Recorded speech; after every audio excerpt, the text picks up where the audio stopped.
All right. We are live here on Sunday night, July 30th, 2023, episode 3 of the Waconia Wrestling podcast. It's been a month or so since we've done this, and last time we did it, we were at the good old Glencoe Country Club at the golf fundraiser and tournament, and we wanted to thank just everyone that joined that event. Sponsors, golfers, volunteers made a huge success there. 20K in funds raised, and so I want to say thank you to that. And with that, we are kind of diving into we're going to be doing a lot more content here in the month of August. And one of our first interviewees we got head coach Nick Hackman joining us on the podcast. We're going to dive into a variety of topics here with Nick. Among them, helping everyone who maybe doesn't know Nick very well on as personal level as I know Nick, and many of us do, to get to know Nick a little bit better, more about his history, and then kind of reflect on our high school season this past year, and then kind of looking backwards over the last 11 years that Nick's been a part of the program, and current state, future state. We'll get into also talking about the very successful Luther camp that Nick was a part of down in Decorah, Iowa. And we'll do a little bit of a recap on Fargo and the USA Wrestling Freestyle Greco Nationals. Had a good contingent down there. At a girls' camp this week, a couple days ago. And then we'll get talking into close out the session with we've got a second round of open mat practices coming up, and we got a special practice tomorrow that Nick and Coach Sakura have helped organize with three-time NCAA champion Alex Dieringer, Hodge Trophy winner. And so, and we'll hopefully wrap it up hopefully in the next 45 minutes or so. But Nick, it's great to have you on. How's it going? It's good. Thanks for having me. Absolutely. And normally you're focused on coaching. I'm kind of doing all these crazy behind the scenes things. And so I've been looking forward to getting you on. I want to get other coaches on, including our youth head coach, Neil Voss. But for those that aren't really, may not know you very well, I just wanted to, give you a chance to tell the audience a little bit about yourself and, your background in wrestling and how you came to Waconia. No, you're not a native Waconian, but just, throwing it out there for people to help you get to know you. All right. Yeah. So again, thanks to everybody for the golf event. That was awesome. It's been great for years. Just when I got here 11 years ago, I came up in that first summer and got asked to go to a golf event, and it was just starting. And we were happy to make like $1,000 or $2,000 that year. And so to make over 20 grand is pretty nice for our program. And it was a big event. And so again, thank you everybody for helping out with that. Myself, wrestling. So I'm a small town Iowa kid, New Hampton, Iowa, and one of 6 boys. And so in New Hampton, wrestling is kind of a big deal. Always has been. Iowa started wrestling, like my hometown. I can't even remember. I think our first state champion was like in 1933 or something like that. I know New Hampton even hosted the state tournament. I don't remember. It was the late 30s or early 40s or something, because Northeast Iowa is where wrestling was kind of a big deal. Yep. And so when you're growing up in a small town, 3,000, a little over that population, 100 and some kids in a class, that's what you do. And so especially when there's 6 boys, that's exactly what you do.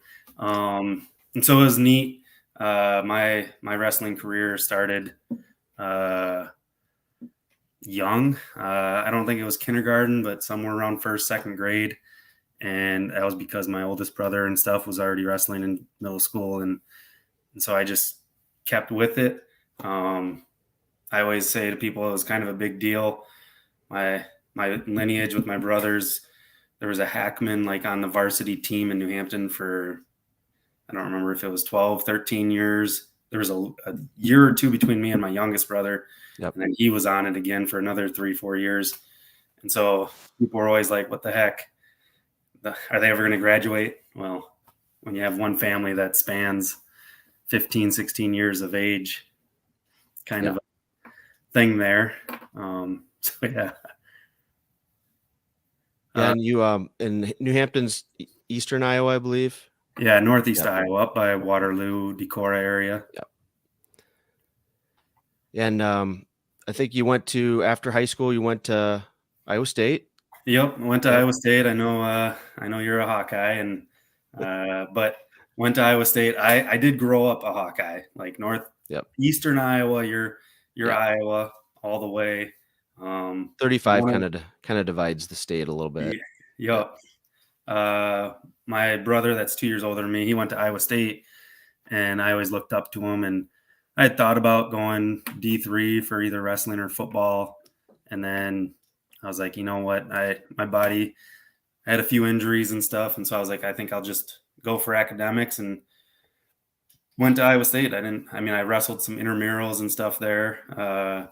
Wrestled with a bunch of really talented individuals, state champs and stuff, but did it more for a passion than for competition purposes, and don't regret it at all. Loved every minute of that, and loved just being at college.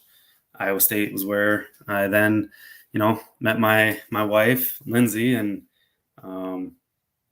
we stayed down in Iowa after graduation, and I got the opportunity to coach for 4 years in Iowa, down in Atlantic, with some great coaches, Hall of Fame coaches in football, Hall of Fame coach, National Hall of Fame coach in track, and then I expect he'll be a Hall of Fame coach in Tim Duff for our wrestling purposes. And he taught me a lot. I remember one of the first duels I started yelling at the official, because that's what you do, right? As a coach, Yeah. a young guy like that, he sits me down right away and just goes, "That's not what we do. They're human, and they're gonna call the matches the way they're gonna call it, but you're gonna have to put up with that human for years. And if you're here for decades, that guy's gonna be there officiating. You treat them right. They're a part of the game." And so I've taken that to heart ever since. Is like, little things, little lessons like that, that he taught me. And he also taught me to take all the good things you see and keep it, and then take the bad things you see and know that you're never going to do that. Yeah. And so as a coach, that's been near and dear to my heart, because it's like, there's a lot of coaches out there, and I don't want to reinvent the wheel. I try to find things that others are doing and take it, and then just reuse it the way that I see fit, or our program sees fit, or our youth coaches see fit. But then also to learn from mistakes that either others, even myself, or anybody does, and just keep improving from it. For sure. Yeah, it's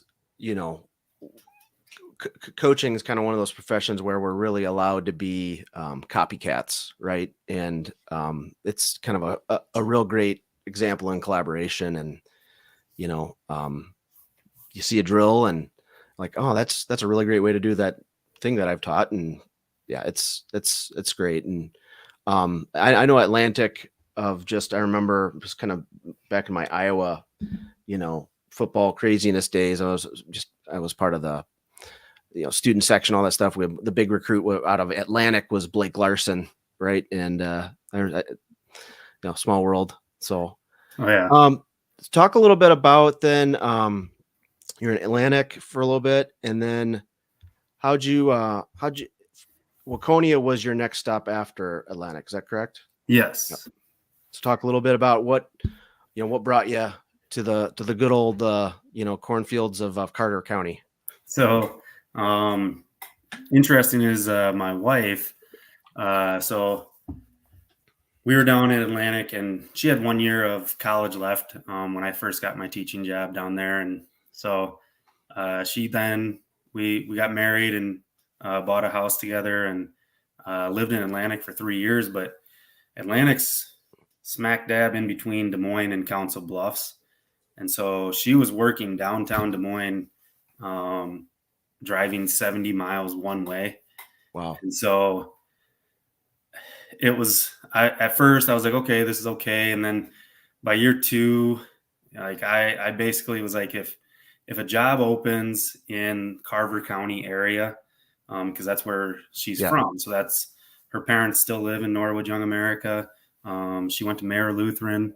I actually, one of her baby sister, Mariah, actually transferred out of Mayer Lutheran, came to Waconia while I was teaching here. So I got to teach her little sister.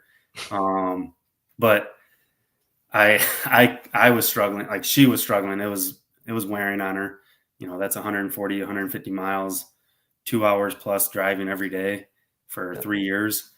And so I just said, if there's a job that opens in, the West Metro, but mostly Chan, Chaska, Waconia, Norwood, any of those like area schools, I said I'd apply and we'll see from there. Yeah. Waconia magically had a math position and I applied. I probably was aggressive. I drove up here even just before interviews even took place, and I had to take a test for teaching up in Minnesota. So I came up and I was going to stay with her brother, and I went and I just called the principal and AD and said, hey, I'm coming to Waconia. I'd like to meet you guys. I know this isn't normal. You haven't even offered me a interview. I just want to see the school. And so I came and I just walked around, kind of talked with people, and then did my test, went back to Iowa. Then I got an interview and came for an interview and just kind of fell in love with the area. I always knew this was kind of a dream area that I wanted to be in.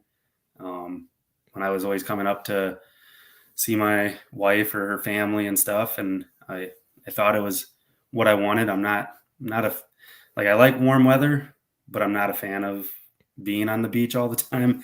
I'm a wrestler at heart, so like winters are great for me when it's wrestling season. Right. And so I don't mind Minnesota winter because I'm indoors on a mat. Right. That's great. And I was going to include that piece about math. You're a math teacher, and it's at the high school, and I think that's a really big advantage to be able to be our high school head coach at the high school. You do a great job with recruiting kids new into the program, and or kind of working with the kids to help them navigate math.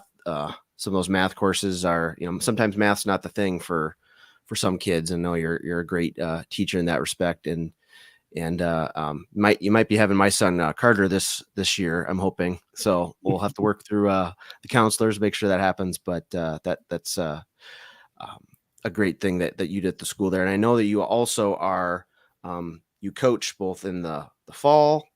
You're assistant coach on the football team, and then also on track. So talk a little bit about that.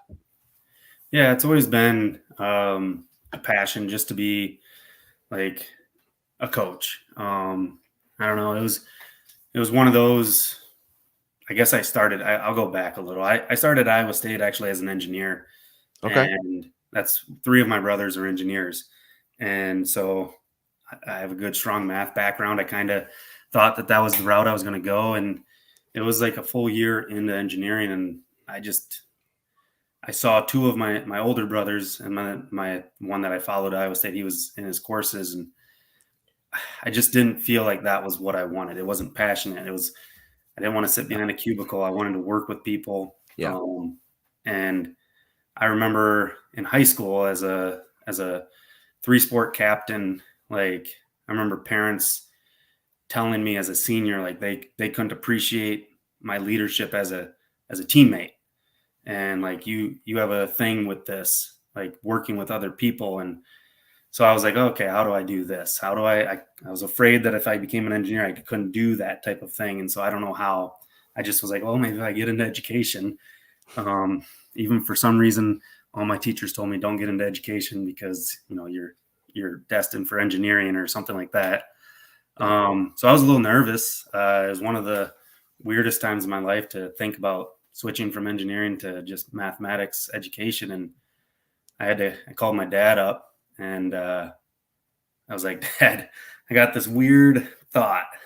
And I thought for sure, because we were a small town farming family. My dad worked some trucking jobs and stuff. And, 6 boys, that's a lot to Right. raise. So we didn't have a whole lot. And I thought for sure he would make sure all of us got, that big job, an engineering job or something like that. And the second I asked him, like, would be opposed if I switch engineering to teaching? He flat out, it's like he doesn't talk a whole lot, but then he just went off and he's like, it's about time. It's about time you figured out this is what I thought you would do your whole life. Like you were destined for this. And so I just went with it. And I don't know, it's been great. And like I said, having great coaches to learn from has been huge. And then on top of that, getting the ability to coach multiple sports in high school has been awesome for me. It's time consuming, but Yeah. it's been awesome. I love the growth. I know you in the youth and stuff, you always talk about the process and things like that. And I'm huge on that. Like, and so to see the growth of a kid in any of those 3 sports, and plus as a teacher, I get to see kids grow in other sports. I just am passionate about kids getting better and finding their own little niche, whatever it might be. And to see that passion, it's a struggle for me when I see a kid like lose that passion. Yeah.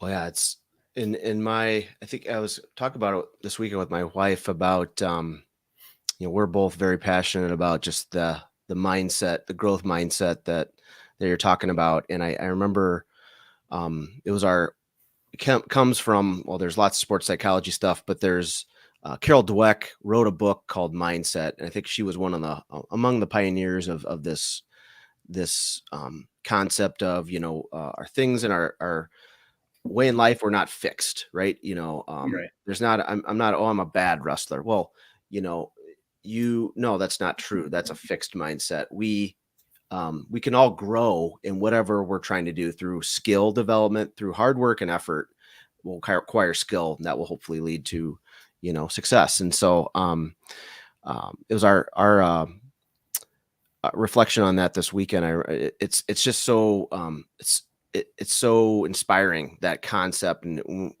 I think as more and more parents, coaches, athletes, etc., fans can comprehend that it's part of the process. We can't focus on the outcome. We have to focus on, the outcomes, and the goals are great and they need to be high.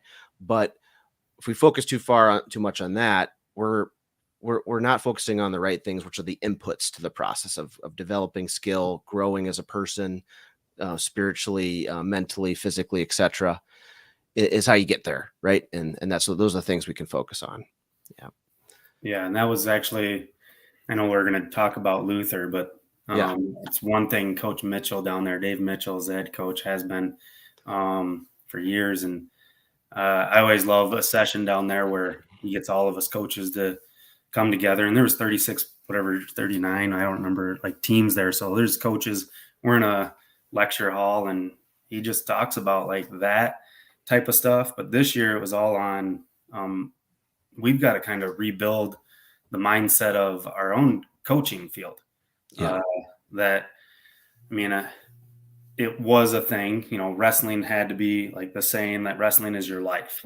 Well, no, wrestling's a part of your life. Like just changing the wording just a little bit was what he talked about. And all of us coaches are sitting there going, and some are I thought you had to make kids believe wrestling is life. No. And like, no, because then when wrestling's over, they're distraught. They don't know it's the same thing people talk about in the NFL when an NFL player like gets Olympians, cut. right? Yeah. Like, how do you handle that downward after, it's over? And so that was our big talk there, which is the process is more important because that teaches you so much more about you and life skills or just character building, your passions. And if you're passionate about wrestling, there's opportunities, plenty of them, and you go get it. But if it's more about the team or, whatever your process is and whatever your goals are, that's the piece that is important on a day-to-day basis. Absolutely. So maybe we were going to try to go to talk about the high school season, but maybe let's skip ahead just one topic beyond that. We go back to the high school program and stuff. Let's talk about the Luther camp. And for those that aren't aware yet, maybe you're a youth parent or whatever. Luther team camp is something that the 7th through 12th grade program has been doing for at least as long as you've been there, Nick, right? At least 11 plus years. I think he's had the camps going on for 20. Yeah. And talk a little bit about what is the Luther camp? So I know that prior to me getting here, there was kids that would go down there because there's some connections with Luther through older parents or older athletes, but not a full team camp. Like they had team camp, but because I had been going there with Atlantic for 4 years prior. And like I said, I know Coach Mitchell pretty well. I wrestled with his nephews. He's from the area. One of my brother's friends was one of Luther's best wrestlers. And so like I have a pretty good connection there. And then because I went with Atlantic, I just fell in love with it, thought it was a great environment for kids to grow, like in a summer setting. I've been to football camps in a lot of different places, and football is different a little bit, but like wrestling is just, there's a grind aspect, but yet there's a team building aspect. Yeah. And it allows, because we're in Northeast Iowa there, where there's often, like this year, there's a Missouri school. There's usually some Missouri schools, maybe Nebraska, Iowa, Minnesota.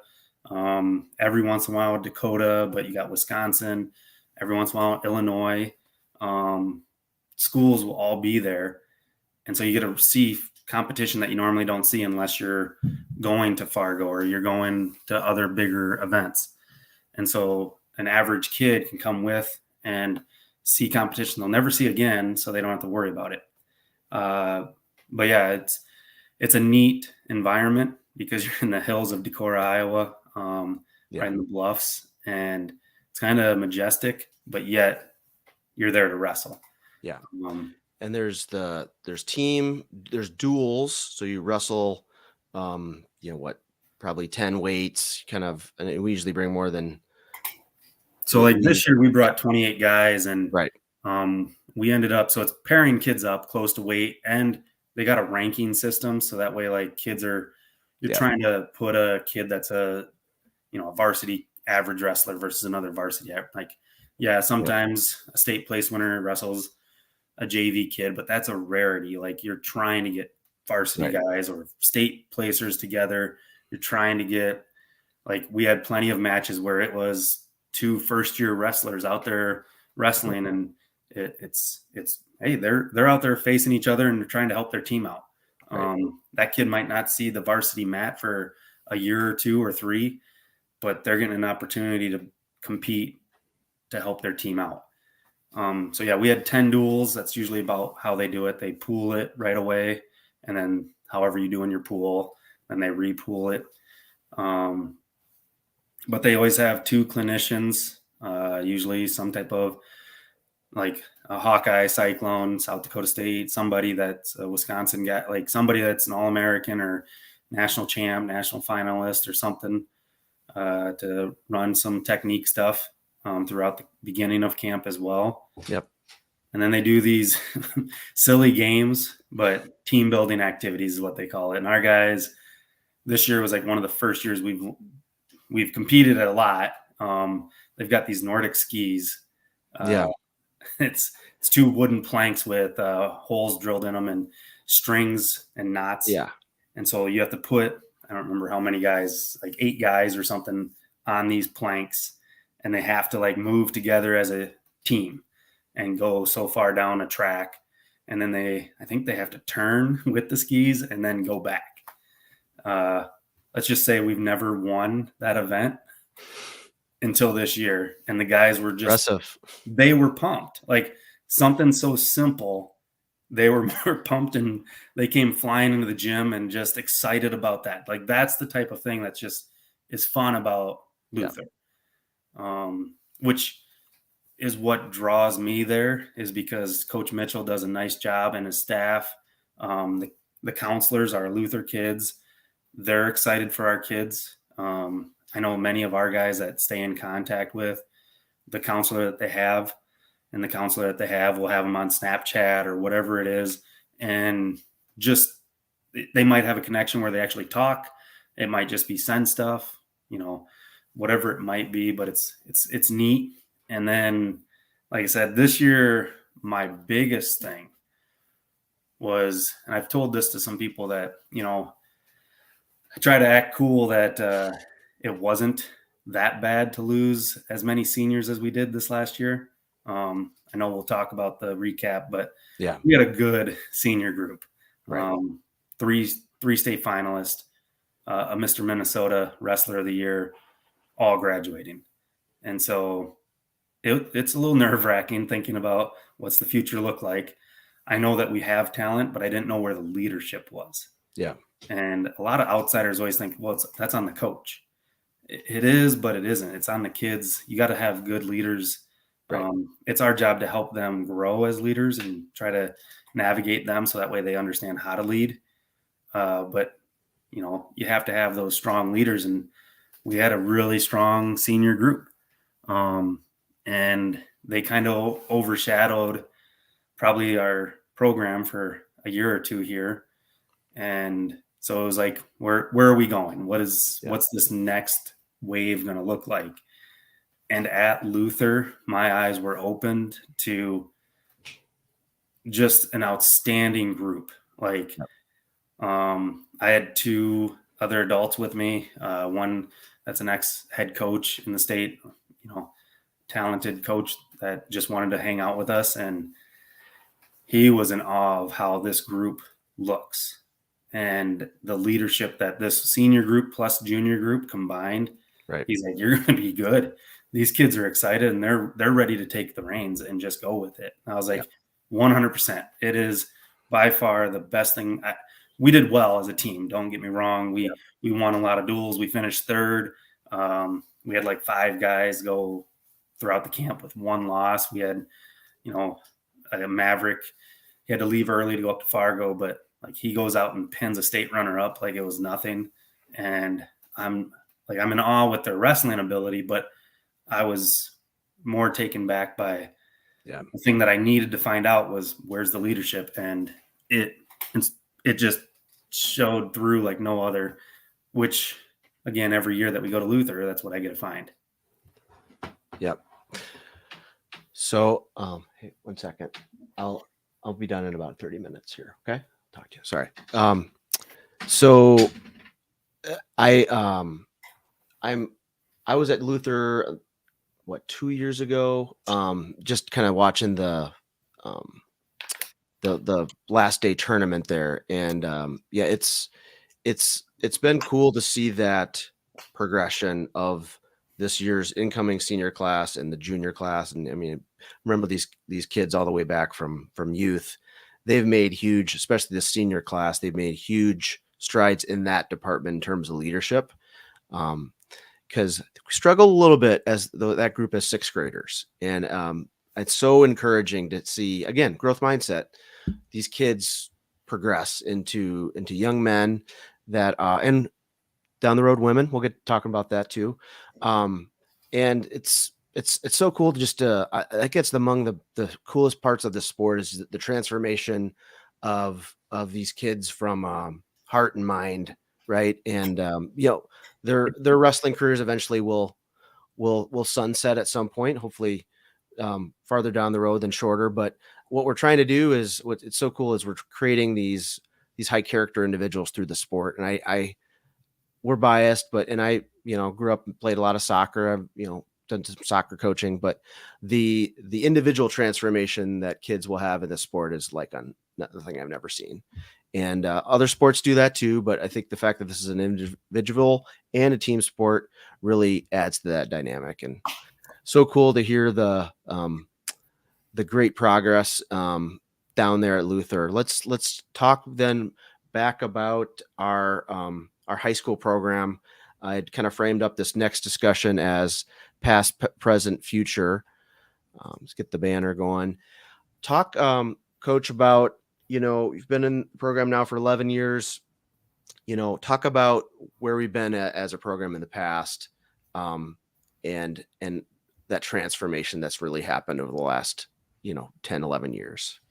Yeah, so I got here 11 years ago.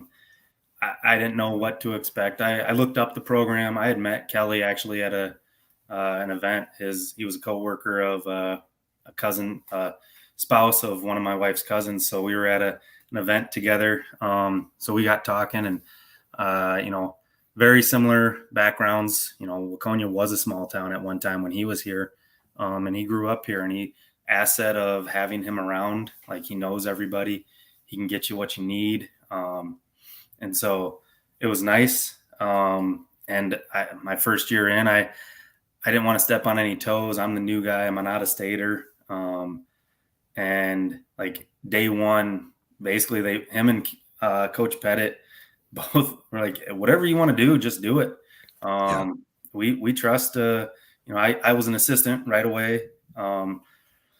But yeah, day one, just stepped in the room and started coaching. Kind of was sitting back and watching what they were doing, trying to learn the ropes, and then just started. No, I'm just gonna do this. We're gonna just work this way. We're gonna flip practices a little bit, and we're gonna train the way that. And now we're gonna start doing morning practices, and I'm gonna do some lifting, and then we're gonna do running. So I went all in, like the way that I had been trained myself, and the way that Duff does it down at Atlantic. And like, I know people in the coaching here at Waconia, most of them are now retired or gone, but they kind of, I don't know, laughed at me that I was going to expect 30 some, 40 some kids to show up and lift at 6 a.m. Like, good luck. And I was like, well, I'm going to put those expectations out there. Yeah, they're going to be here. And that first year, I have to give credit to like a Max Bullocks and Riley Trinka.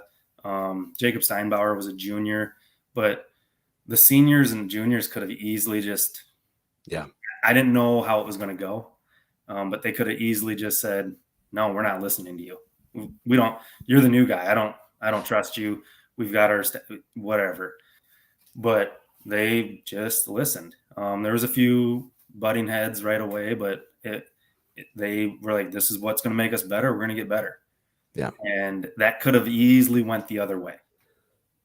Like I could have lost the group, and then it would have been a rough couple years to try to build it the way that I had a vision for it.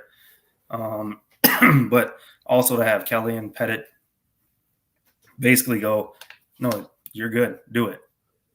Yeah. And so back kind of when you came on board, 10, 11 years ago, you'd say, I was going to ask, the main changes that you've seen, and so among them, you're saying the conditioning, just some of the workouts, some of the practice plans, tactically and strategically. Can you talk a little bit about, you've had a lot of youth kids coming through now, but also a nice mixture of new kids coming. Can you talk a little bit about, and I know how we have some, the ninth grade league type things. So talk a little bit about some of those things that I think have been kind of helping that, not just varsity level, but then like the development at the next level. I feel like that's something I don't see a lot of other programs have. It's kind of the varsity and then everybody else, right? Maybe there's some JV opens here there, but it feels like it's a really nice mixture, that there's something for everyone. Yeah, that was probably the biggest thing, is that we switched the whole mindset from just those varsity guys that are going to go to state type mentality to it's everybody. Everybody's important. If the last kid in the room is getting better, the likelihood is everybody's getting better. And so I know that you're a part of the youth stuff, but we've been trying to build that in there as well, that everybody's got a chance. Everybody's got, a role to play, or, possibilities, and just keep working at it. But it took place where we had to switch up the schedule of stuff and get into some harder things for the varsity guys. But I know Kelly always pushed it, and I'm a big fan of it, is pretty much most tournaments we try to go to, we have a varsity and a JV that are going. So that way we get, at least 30 kids, major competition wherever we go. And then it was nice when I got here in Minnesota that they started doing this 9th grade league, which is 7th, 8th, and 9th graders. And it's all classes just into one league. And you are competing like it's a state tournament type of thing. Like you have a qualifier, you have a dual state tournament, you have a state tournament. And, to take our kids, like it was early on, we had to use 7th, 8th, and 9th graders on our varsity. Right. And they were getting thrown to the wolves kind of, this is rough on that kid. They need some like growth period. Right. Like not everybody is Max and can come in as a 7th grader or Aiden Mavison and qualify for state as a 7th grader. Like that doesn't happen always. And so to throw other 7th and 8th graders out there, like I talk to them and I always say, if I'm going to use you, I'm expecting you to be like a state type guy in those grades. And so having this other league there gives those kids something to shoot for at their age level. Yeah. Which then they can grow. So that way they're ready when it's time for them to step up as a varsity athlete, even if it's just JV too, but like they're ready to grow into that spot and get after it. And I know you guys are doing at the youth level, that's another piece, with the dual teams down there, but also the individual aspect of it, with both Min USA and NY. It's pretty neat to see kids grow there as well. And that was one thing that was always troubling for me when I got here, was a lot of kids would throw such temper tantrums or be so distraught after a loss. And I remember it was somewhere around Tyler Wagner. So his freshman year, he was state finalist, and it was like the next year, and people were upset about something in the room. And I just stopped practice. I looked up at the hall, the wall of fame that we have in there. And I looked at Kelly and Pettit and I go, was Joe Nord undefeated state champion? They're like, yeah, I think he was. I was like, okay, so there's one guy in the history of this program that's been undefeated. Otherwise, everybody loses. Get over it. And they all looked at me like, never looked at it that way. I was like, it's part of sports. You're going to lose. Like, there's only been one undefeated NFL team throughout to win a Super Bowl. Like, the Miami Dolphins are the only ones that do it. Like, it's a part of sports. Like, and you've got to be able to handle a loss and learn from it. And that was something, and I know you've added that growth mindset at the youth level, that it's just a huge part that I don't know if what we do as far as our training, conditioning, all of that is, I think that's what I try to preach, that's adding to it. But that's a huge piece of wrestling that most people forget about. Yeah. And I think, it's a culture shift to mindset. I think we still have a ways to go as a wrestling culture on everybody embracing that. And I think it's really, we preach it at the youth level. We really probably started, like 7 years ago, really focusing on, that process. Cause, the overwhelming, amount of first year wrestlers they're going to have way more losses than you have wins. And it's, if you're a parent brand new to the sport, you don't know that. And even as they get, the level of competition in youth wrestling is crazy right now. It's even more important to keep everything in perspective, in that, the goal, I think the goal that we need to always continue to preach is our development as wrestlers, as people, but is more important than our outcome that we're trying to achieve. Because I might wrestle really, really well. I might have been able to execute a double leg on a kid I never have before, or gotten to his or her legs, or gotten out on bottom. But if I lose that match, that's growth in that we're developing as a even though the score will go to as an L, as a loss, versus if I, overpower somebody with a kind of a junky move and win the match. Did I get better? Probably not. Right. So I think we need to kind of just always reframing that as a development. The development is always key as our top priority versus winning. Because, if we win Gopher State Nationals as a fourth grader, great. But where does it matter in the grand scheme of things? Right. Getting somebody to that next level of, hey, trying themselves at Gopher State if they haven't done it for the first time. We're getting down a rabbit hole here, but the growth mindset piece is, we could probably have 10 episodes on that alone, and maybe I'll put that on to-do list. But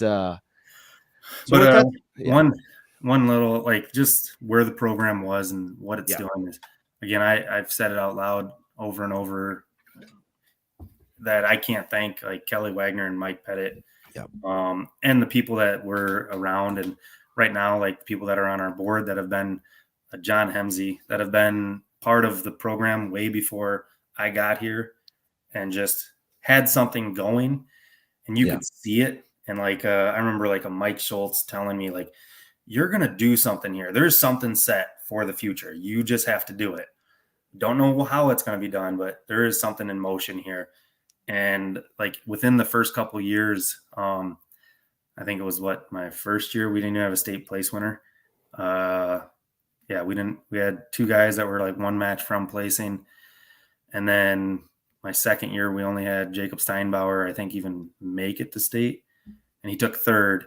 Yep. And then ever since, we've had a finalist. Nick Green and Tyler Wagner both were runner-ups that my first year as co-head. Right. And then after that year, Garrett Voss, and then whomever, like all the other, we had a state champion for the last 8 seasons straight, plus some multiples in there.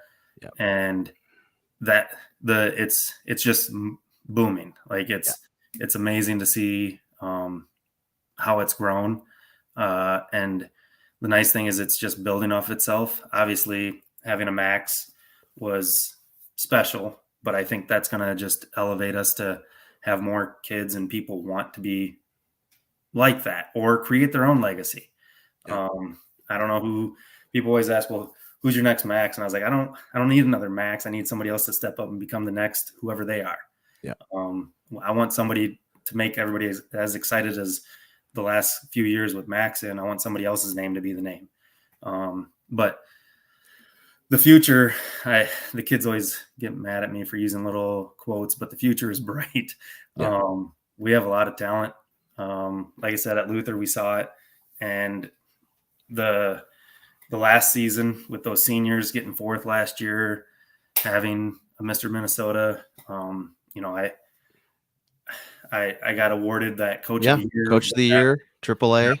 That was more because of the kids. And I've always said that accolades always come after you put in the hard work. And, the kids did all the work. I mean, I helped along the way, but they did the work that makes me look good. And so they wrestled outstanding all season long. And we had a weird season with some injuries, some little things here and there that we had to take a little breaks with some athletes. Yeah. And, even Max had to sit out after the Joey match in our takedown cancer night with a strained injury in his leg. And Alex Riley had an injury in his, we had a bunch of just different weird things, and other kids stepped up when those kids were out. I think the time we beat Hastings down at Hastings in the regular season, we actually had 3 end of year varsity guys out of the lineup. I do think that might have played into it, that Hastings coaches might have overlooked us. Oh, well, they're not at full strength. This should be pretty easy. And other guys just stepped up and did things that we didn't know was going to happen in that match or duel. And, it did. And so, the season was an outstanding season. The season was great. 3 state finalists. That's, I think, the second time in school history that we've done that. A couple came up short, but it was still a solid year for everybody on the team. We had I think 8 go to that 9th grade league state tournament another champion there. Yep. And so like those are historic things for us too, like just to keep having that success at a young age too. And the kids are excited to keep growing. You know, there is some of the growth part of it where we have to explain things like, no, I'm not expecting you to be Max McAnally on the mat. I'm expecting you to be the best version of yourself. Yeah, right. I know that a lot of kids, because we use Max's name quite a bit, and I've had to like step back and try not to in the practice room. So that way, no, there's plenty of names. I'm just using a name. Like people have to realize it's just about you doing the best you can in that moment. And and then I think kids are starting to figure that out, and they're excited about what they're doing, which is why, like I said, at Luther, we saw the huge growth and the amount of ability, like things that were unique. Like, Brady Dwinell looked, I don't even like, he looked off the charts. He looked like his old self. He had an injury 2 years ago. Yep. And then, that kind of scared him off of wrestling a little bit. And he was going through some of that, and he looked amazing. Maverick Mueller and Levi Mueller, like, look for the two twins there. They are going to be outstanding. They're going to have a great senior year here. But Will Goldschmidt, Cooper Jonke, Jackson Green, Vince Halliday, like Ian Olson, a bunch of these guys just had outstanding Luther camps. And I'm sure I'm forgetting a bunch of them. Like Jimmy Johnson had a great camp. I'm blanking on, Beckett Marsh had a solid camp. Like it was just fun to see all these guys and then how they stepped up. Yeah. And so that was Tom Grokey was at camp with, and he's like a legend in the sport of wrestling. And every time these guys wrestled, he'd be like, Hack, you're going to be good. Oh my Lord. I thought you guys would drop off after. This is good. They're good. And I'm just like, thanks, Tom. But yeah, it was just fun to see. And they were excited about just having the success, but also like the growth that they saw from even last season to summer. Yeah. And the way I'm looking at who's going to probably be in that starting lineup and, or, flexing in as a, platooning across the weight or bumping up and that kind of stuff. It's going to be a lineup that's full of solid kids at basically every weight class, right? With lots of experience and, the high level star power of last year. You don't have to have stars to be a great dual team. You had, if 13 weights, now it used to be 14, 13 solid kids can be a formidable dual team. And so we're looking forward to, not trying to build up too much in expectations this next year, but I'm glad things are shaping up as where we stand here in July. So with that said, I want to pull up the schedule that you had sent. I think you've emailed this out as well. Hopefully people can see this. I'm going to blow it up a little bit. Hopefully that's a little bit better. But we don't need to go line by line here, Nick, but what are some of maybe the new foes we might see out on the good old high school league schedule from a dual perspective, and or some of the events to kind of circle for the average fan out there? The start of the year is always a good one. The St. Michael invite, they run a great tournament up there. We've been going there, I think, all years that I've been part of the program, and it's a nice JV varsity invite. And you're facing St. Michael, like they're too deep at almost every weight, and so you're going to get good competition. So it's always nice to start the year to see kind of where you're at. Getting Watertown on our schedule again, they've got the big names, so that's going to be a fun one at home. And then through that, the other big ones always the Christmas tournament down in Rochester, and then Fargo. Fargo is just insane. Summer Fargo is even more insane, but Fargo, to be on that Fargo Dome floor with, I don't know what they put for us during the season, it's like 21 mats or whatever. I think that was one thing when we talked about what changed the mindset of kids, like to get kids. I think it was year 2 that we went up there. In my second year, we finally went up to Fargo again, and to see kids' eyes open up, and then to follow it up and see them down at the state tournament go, oh, there's only like 6-8 mats here. Yeah. This is nothing compared to what we did in Rumble on the Red. Yeah, that experience of being a part of a huge scale tournament, it's really a mental game navigating, right? And that really helps pay dividends. Right. Yep. And then we have a lot of the other same stuff. There's still a few moves that I got to make on the schedule because I always wait a little bit to try to see what we can get into, or if we can add a home event, or but the Fargo one's always nice. And then from there, kind of I always like that East Ridge, the Ruckus is just a fun tournament over there, again, JV varsity.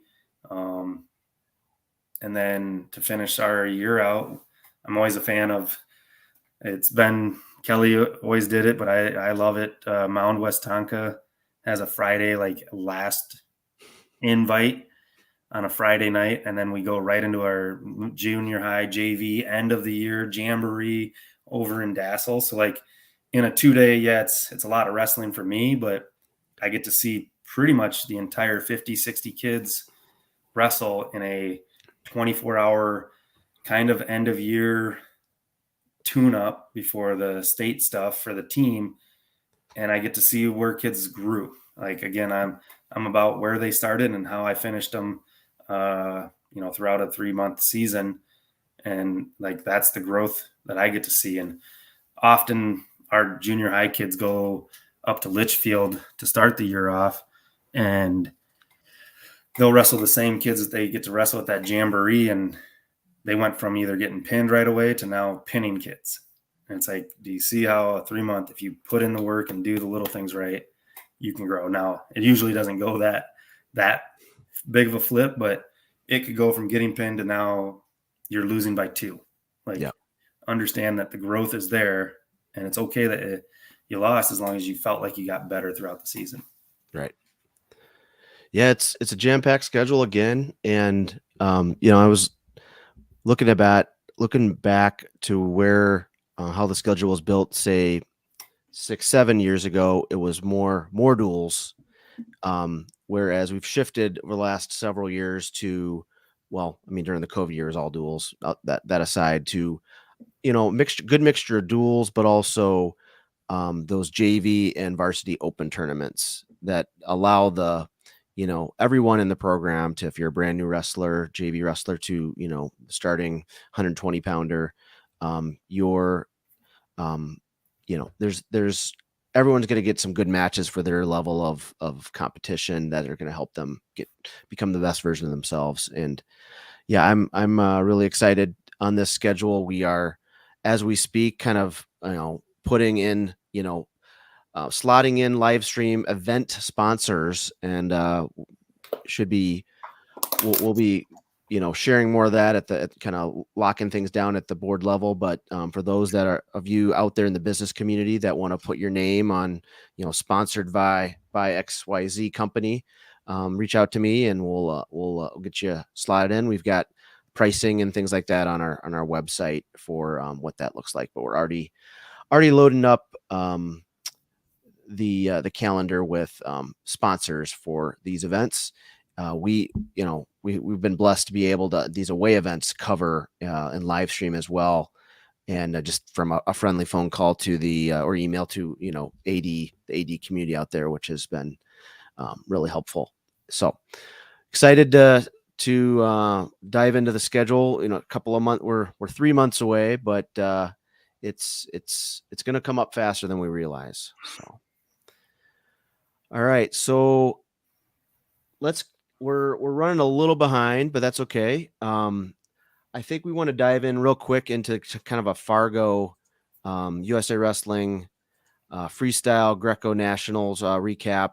Nick, we can probably hit this real quick because my plan tomorrow is to record and or possibly live stream with our three participants, Maverick Mueller, Lincoln Vick, and Carter Catherman after the Dieringer and open mat discussion session tomorrow. But you know, did you have a chance to watch any of those matches? And what kind of the feedback you've heard from Carter, Mav, and Lincoln from this year's Fargo? Watch the beginning matches for all of them.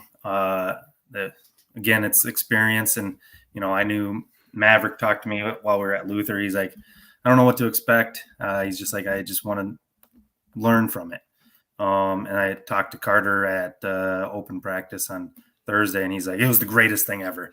And then, like, Lincoln stopped by and chatted, and he's like, yeah, because he has all of his stuff that he's moving on.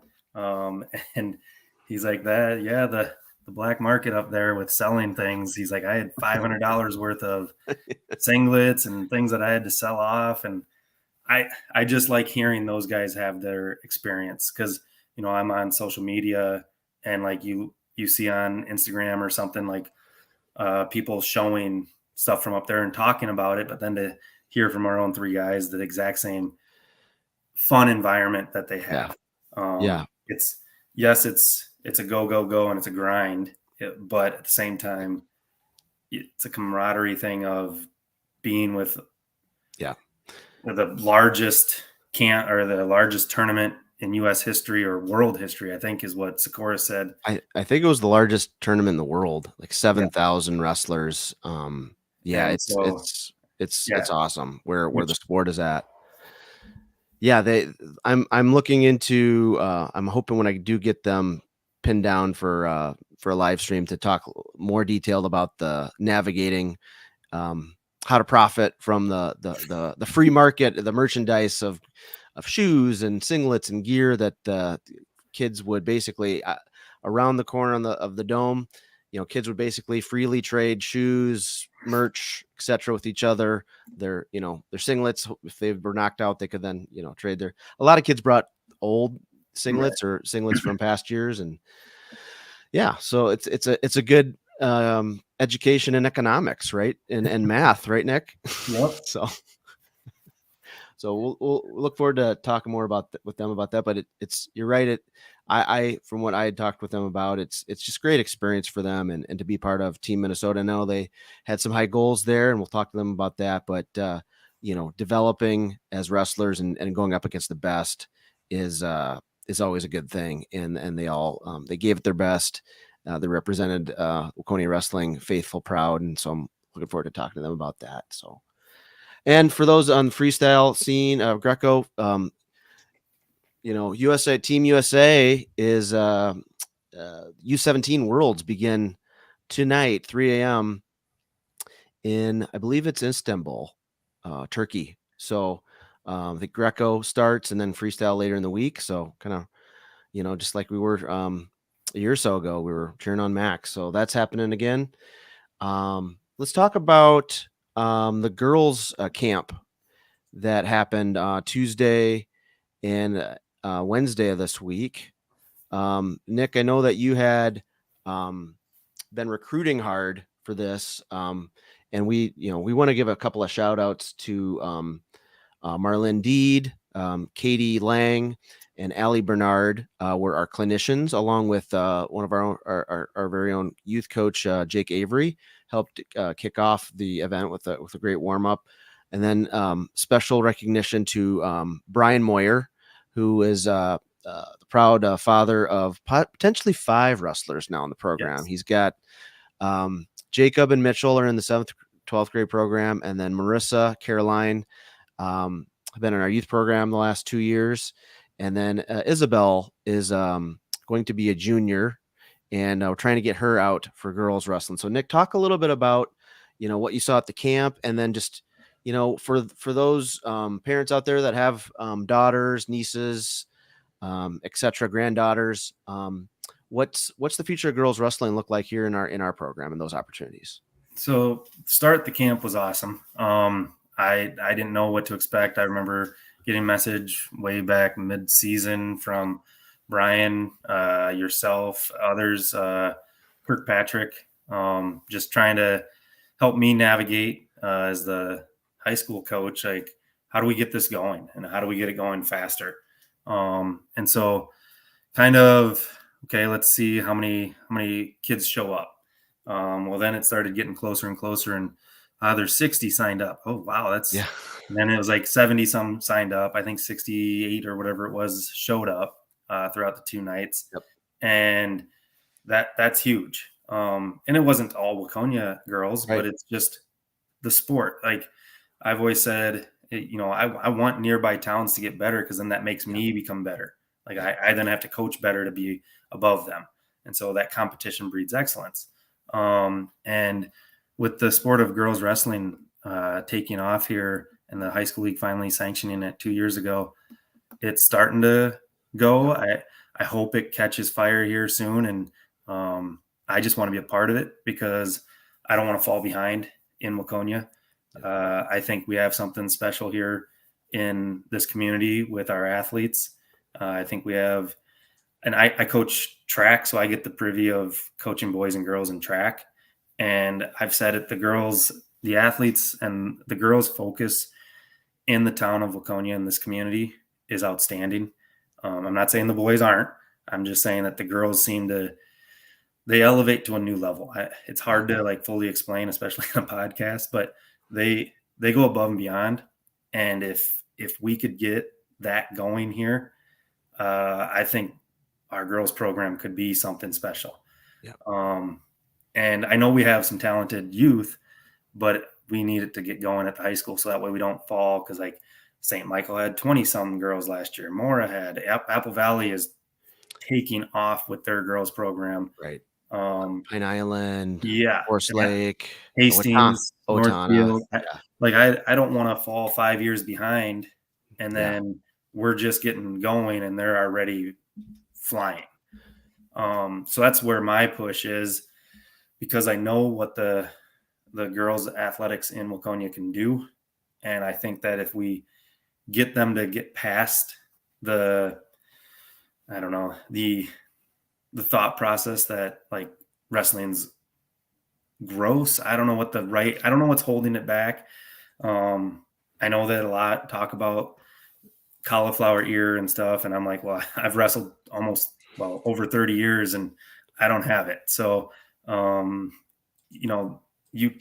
a lot of things that people are hesitant on, but hopefully we can get past that. And then it just takes off. Which we had like 7, 8 high school girls there, and majority of them were pretty pumped about it and thought it was new, exciting. And that's what I told them. When you're an athlete and you try something new, and then you're like sitting there going, I don't know why I'm struggling with this. I am athletic. Like in that last photo there going in, those girls are extremely athletic, like on varsity teams, and they're like struggling with just a basic move. And they're like, I shouldn't be struggling. And I'm like, I agree, but it's new to you. Until you figure out like the flow of wrestling, it's not that easy. It looks easy. Like when somebody like an Allie Bernard showing it, yeah, she makes it look easy, but it's not. And then the day 2 with the clinicians, they did like a 30-minute warm up of just tumbling. Yeah. And the girls were loving it. They're like, and a bunch of our girls came up right there. Like Evie Tellers is there, who's a gymnast. She's like, she did a really nice round off back a layout. And she goes, is this what you guys do? I was like, yeah, every practice. Like we do tumbling. We're trying to become athletic, and you're already athletic. Like this is going to be good for you. But yeah, it was awesome to see the young kids all the way to the older ones. It was nice to see that there was kids from other communities, and I thought it was a good, solid 2-day camp. Hopeful that we can keep it going every summer, specifically for girls, to make it something that becomes a big thing. Yeah, for sure. It was an amazing experience, and we also want to shout out to Min USA, helped us fund this camp and make it free for us through a grant that we applied for. Filled out. Brian Moyer helped us with that grant, and we were awarded it earlier in the year. And this is how we kind of used the funding for that to make it free. We had girls from all over the state: Worthington, Paynesville. We had girls from Foley, from Bemidji, White Bear Lake, etc. The list goes on and on. It was not, South St. Paul had, like, I think they had 5 to 10 girls there as well. So it was awesome to see that. And there's our goal is to we have a good nucleus of girls, kind of 5 or 6 this year in the youth program, trying to get them through, but also just we want to get more out there, like coach, like you've been doing in terms of recruiting. Some of those girls that maybe don't have a winter sport, or maybe you might want to just augment what else they're doing. If they're doing a club sport, but not a high school sport, they could become part of that and practice with the, I think for the time being, we'll see what the numbers come in yet, but the plan would be it's kind of a co-ed program at the high school level, but we're going to continue to offer girls only practices beginning in November for K through 12. So if for any girls that want to just, practice with other girls, there's that opportunity once a week. And then hopefully there's enough practice partners. But we've had girls practicing with the boys for forever. And so that'll always be there. But now the new thing, like you had said, with the high school league sanctioning girls wrestling as a sport, then they've got some of those tournament opportunities where it's girls only, and the state tournament opportunity for girls only for at that 7th through 12th grade level. And we've had that now the last several years at the youth level. And Min USA even has some of those other age groups, but and obviously there's Fargo and USA Wrestling age group type nationals in the summer. So this is just, a lot of things coming together at once, and we had such a blast this week. As coaches just said, we had over 60 girls show up. We had more register, and we're already kind of starting to think about what we do this for next year. But so anyway, just thanks to everyone for coming out. That's dialing into this podcast. We had a blast, and more to come for sure. We also have open mat practices this August, Thursdays, August 10th, 17th, 24th, 7 to 8 o'clock, be girls only practices. So we can kind of maybe transition to the Alex Dieringer opportunity, and then our August open mat discussion next. Talk a little bit, Nick, about what's coming up tomorrow with our pal Mr. Dieringer coming to Waconia. It's a huge got a really big shout out to Derek Sikora for that. He is an asset that we have. He just loves the sport of wrestling. He loves making opportunities for kids to get better. And we have to remind our kids, like, not every program gets these opportunities. And we're not like seeking out and trying to get like Alex to come. It's just that Derek's he is just a nice guy, and people gravitate towards him. He is awesome. And so he texted me while I was at Luther about it, and he's just like, hey, by the way, Alex will be in town around the 31st. You okay if he runs a 2-hour practice session? Yeah, I think I'm okay. I think that's okay for me. We can accommodate. Yeah. I mean, to have, I remember watching him wrestle in college, but I think he only had 4 losses, like, in all of college. I think he got third, first. He's done a lot at the world level too. Yep. And it's a special situation to get someone like him in our room, on top of hopefully the kids take advantage and come in and just learn from him, see what he has to offer. And, even listening, like, I remember John Reeder was he was at Iowa State when I was there, and, he's Wisconsin's assistant.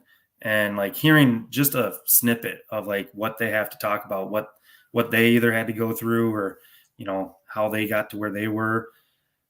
Listening to their story can change your mindset. And so maybe he's going to have a 5-minute talk, and all of a sudden you take one piece and it just elevates you. Right. That was kind of what the John Reeder, his was, you never know what's going to take you to the next level. And it might be from a loss, it might be from a conversation, it might be from a podcast. You never know what it's going to be that gets you to the next level at whatever you're doing. And so always take advantage of any situation that you have. Yeah. I want to see, I'm hoping he'll show his near arm far leg series. And or he's just awesome with underhooks, and he's currently he's training at University of Michigan, the Cliff Keen Wrestling Club, still competing in trying to make world teams and things like that. And I'm sure he's going to be training for the Olympics next year. And we're going to be super excited to have him in the room tomorrow night, 4 o'clock to 6 o'clock at Waconia High School for our 7th through 12th graders. And I think this is open to if there's newer wrestlers that want to check it out, right, Nick? Yep.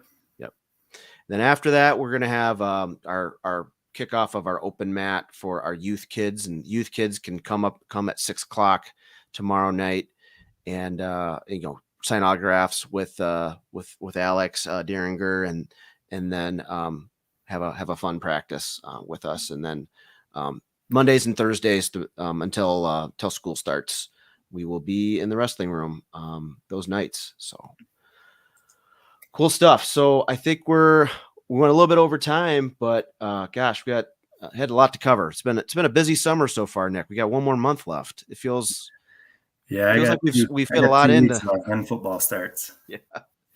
Yep. And then we're back at it. So stay tuned for more podcasts this month. For all those of you out there, for those junkies that want to get up at 3 a.m., the U17 Worlds are going to be on Flow Sports. Greco starting, and then we'll be filling this podcast up with more interviews across our Waconia wrestling community with wrestlers and some of our athletes, some of our coaches, and some other content I'm hoping that people find value added. So with that, Nick, appreciate you giving us at least over an hour of your time tonight. I know you're a busy man. Thanks for all that you do for the program and fun and opportunity. I didn't know you.